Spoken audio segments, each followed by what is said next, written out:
सरमायादार और फौजी डिक्टेटर तीनों की नफ्सियात एक है और तीनों की नफ्सियात जमहूरियत की नफी है। तीनों की नफ्सियात जमहूरियत की नफी पर कायम है। जागीरदार उसका ब्रॉटअप ऐसे माहौल में हुआ है, उसकी नफ्सियात ने नश्व नुमा ऐसे माहौल में पाई है कि उसने जिस बेटी को पसंद किया उसको उठा लिया। उसे कौम की बेटी की इज्जत, अपनी बेटी की इज्जत दिखाई नहीं देती। जिसने सर उठाया उसी की चोरी करवा दी, उसी को अगवा करवा दिया, कत्ल करवा दिया। वो जागीरदार जिसकी नफ्सियात इस माहौल में बनी है, जब वो पूरे मुल्क का इख्तिदार लेता है तो वो पूरे मुल्क को अपनी जागीर के तौर पे चलाना चाहता है। सरमायादार उसकी नफ्सियात ये है, वो पूरे मुल्क को अपनी इंडस्ट्री के तौर पर और फाउंड्री के तौर पे चलाना चाहता है, पूरे मुल्क को इंडस्ट्री बनाना चाहता है। इसलिए कि सरमायादार ने पूरी जिंदगी एक ही सबक सीखा है, एक ही सबक सीखा है कि दुनिया का कोई काम पैसे के बगैर नहीं होता और कोई काम ऐसा नहीं जो पैसा लगाएं तो हो न सके। एक ही उसूल है उसमें, वो हर एक को खरीदना जानता है। एक चपरासी से लेकर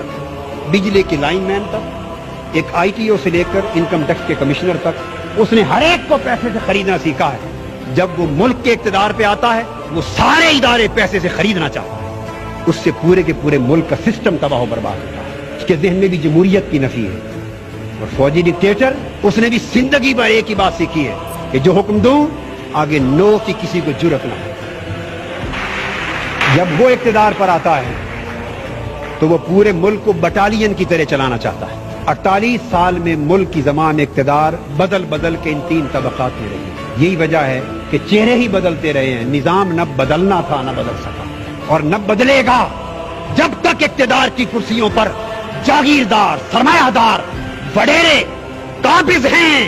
उस वक्त तक इस मुल्क की तकदीर, इस मुल्क का निजाम, इस मुल्क के गरीब का मुकद्दर कभी बदल नहीं सकता। अगर गरीब को अपना मुकद्दर बदलना है तो इख्तिदार इनसे छीनना होगा, इन ऐवानों से इनको निकालना होगा।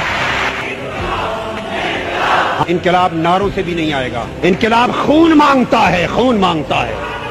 इनकलाब कुर्बानियां मांगता है।